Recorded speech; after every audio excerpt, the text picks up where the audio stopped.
Vamos abrir a Bíblia, as nossas Bíblias, irmãos. Lucas 10, versículo 25 a 28.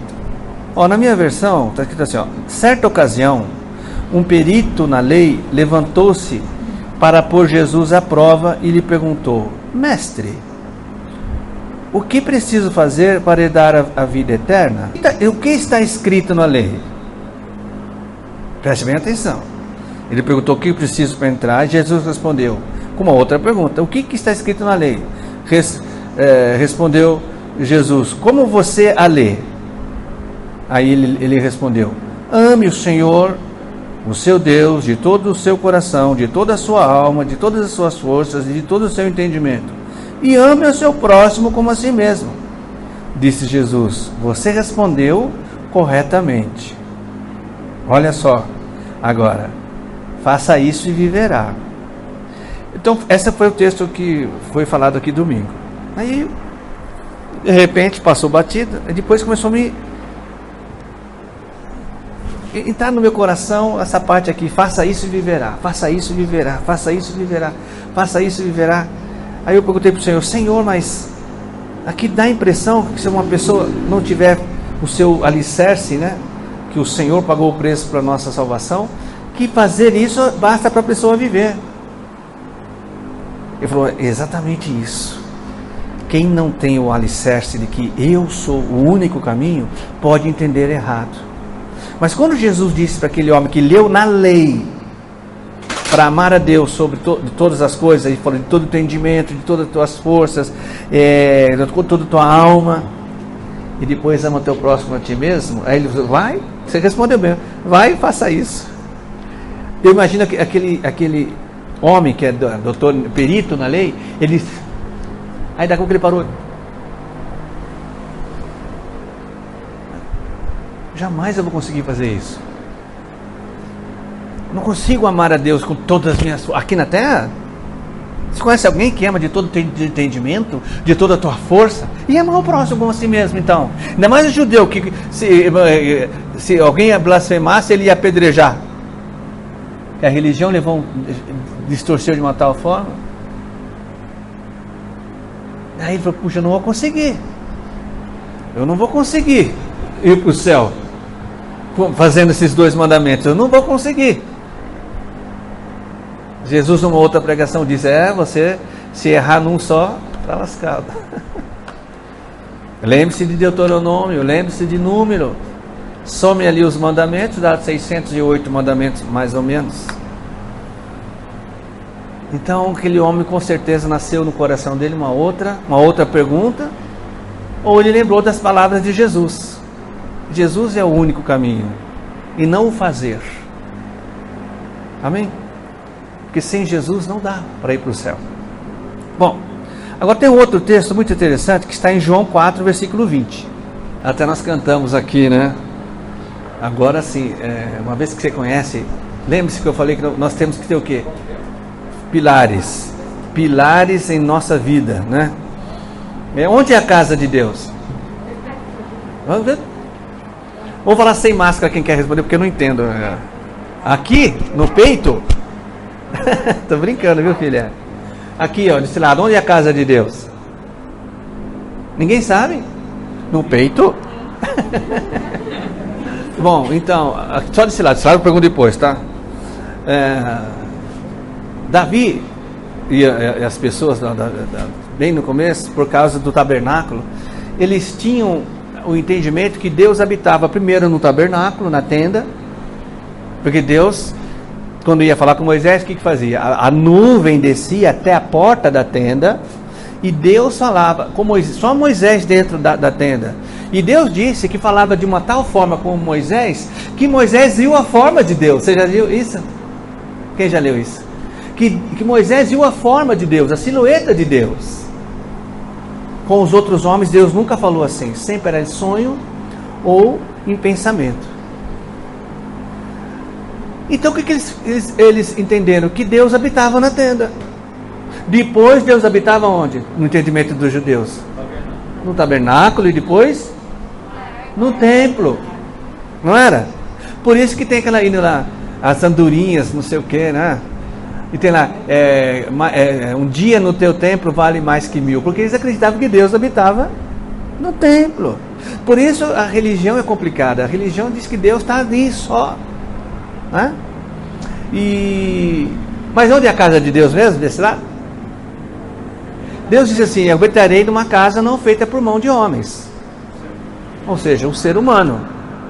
Todo ser humano que entregar a vida para Jesus, o próprio Espírito de Deus, que nós lemos aqui hoje, que Ele é o Senhor, então o Espírito Santo é Deus.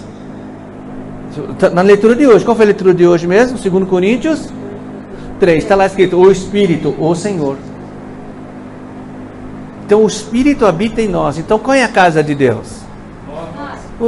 A vida, o ser de cada um que entregou a vida para Jesus, ou seja, cada um de nós. Não é legal? Então vamos lá. O que Jesus tem a dizer sobre isso? Quem já achou aí João 4,20?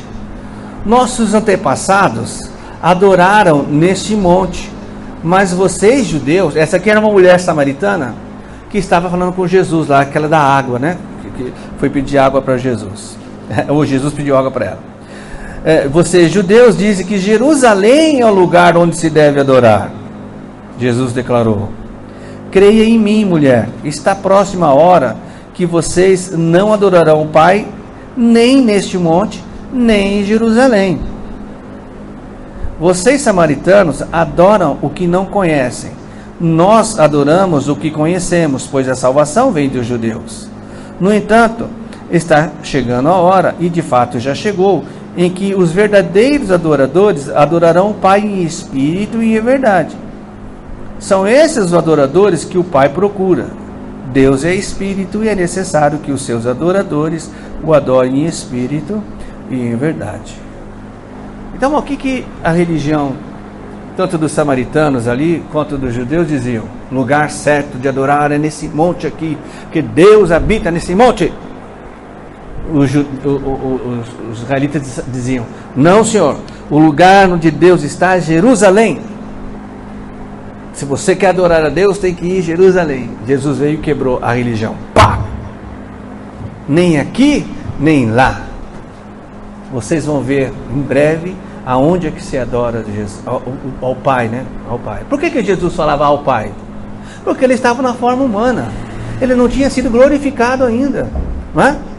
Hoje, Jesus, figuradamente, está à direita do Pai, até que todo o plano de salvação dos seus se concretize, e ali então nós vamos ver face a face, Pai, Filho e Espírito Santo. Como nós vimos, quando eu olho você, eu vejo um corpo, né? Se eu pudesse ver a alma e espírito, né? E um dia nós vamos ver Deus, Pai, Filho e Espírito Santo, né?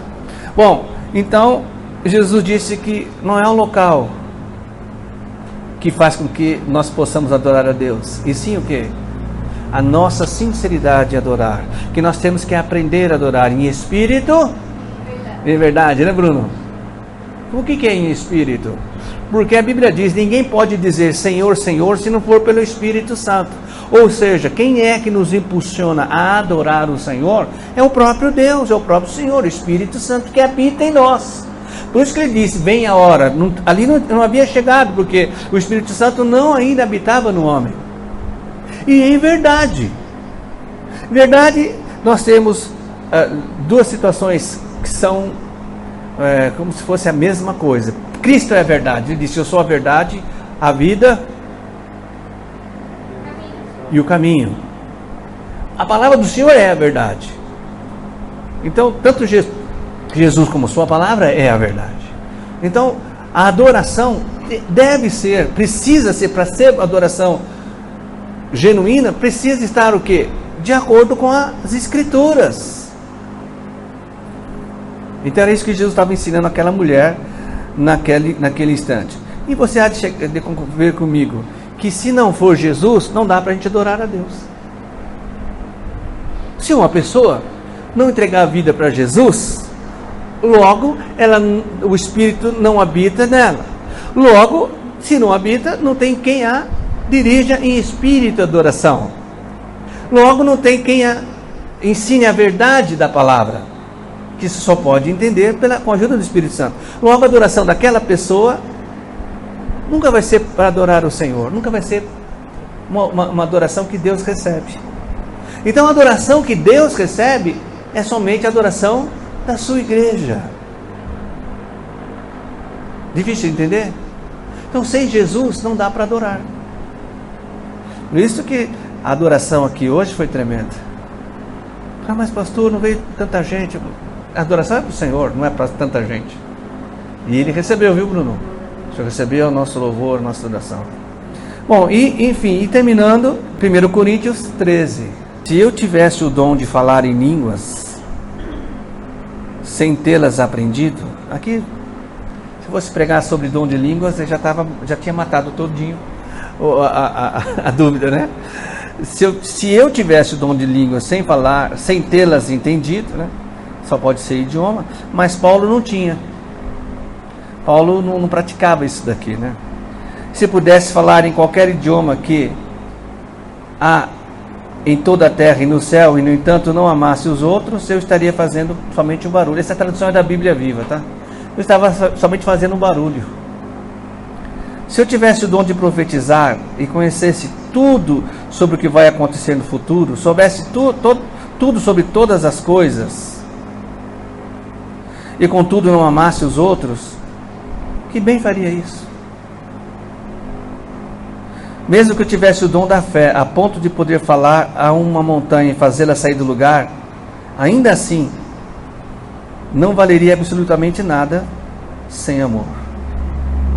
Se eu desse aos pobres tudo quanto tenho, e fosse queimado, vivo por pregar o Evangelho, contudo não amasse os outros, isso não teria valor algum. Aí ele fala, o amor é muito paciente e bondoso, nunca é invejoso ou ciumento, nunca é presunçoso nem orgulhoso, nunca é arrogante nem egoísta, nem tampouco rude. O amor não exige que se faça o que ele quer, não é irritadiço nem melindroso, não guarda rancor e dificilmente notará o mal que os outros lhe fazem. Nunca está satisfeito com a injustiça, mas se alegra quando a verdade triunfa. Se você amar alguém, será real para com ele, custe o que custar. Sempre acreditará nele, sempre esperará o melhor dele e sempre se manterá em sua defesa. Bom, irmão, se nós pudéssemos aqui definir Jesus, o amor de Jesus, está aqui em Romanos 13, né? E às vezes isso vem como uma cobrança, né? Você, irmão, você é cristão? Você entregou a vida para Jesus? Então você não pode ser rancoroso? Você não pode não sei o que é isso? Porque está escrito lá em 1 Coríntios, né? O amor não é arrogante, o amor não sei o que, o amor que mais? Não é egoísta, não exige que se faça o que ele quer, não irrita, não é melindroso. Puxa, mas a pessoa fala, puxa, mas eu entreguei a vida para Jesus, mas eu ainda me magoo facilmente. Será que eu não? Irmãos, veja a característica de Jesus aqui. Jesus sofreu o que sofreu como homem e não deixou de amar ninguém. Esse é Jesus. Você quer ter um amor como esse? Basta pedir ao Senhor e esperar a transformação que o Senhor está fazendo em nós ser concluída. Um dia nós seremos desse jeito o nosso amor. Será desse jeito. Por isso que sem Jesus não dá para amar o próximo. Mas mas nós já entregamos a vida para Jesus e nós vamos cada vez mais amar o nosso próximo. Nós vamos amar a vida, vamos amar as pessoas, querer que as pessoas também encontrem Jesus, querer que as pessoas deixem de caminhar para o inferno e façam a conversão e caminhem junto conosco para o céu. Mas sem Jesus não dá. Esse é o tema de hoje.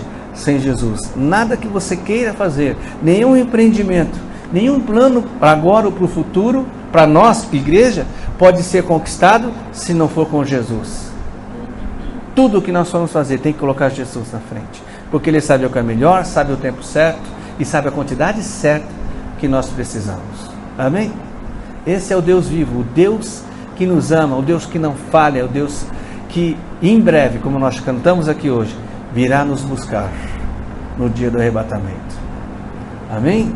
Essa é a mensagem então de hoje, que o Senhor venha multiplicar o entendimento em nosso coração, e que possamos praticar essa palavra. Sem Jesus, não dá. Amém.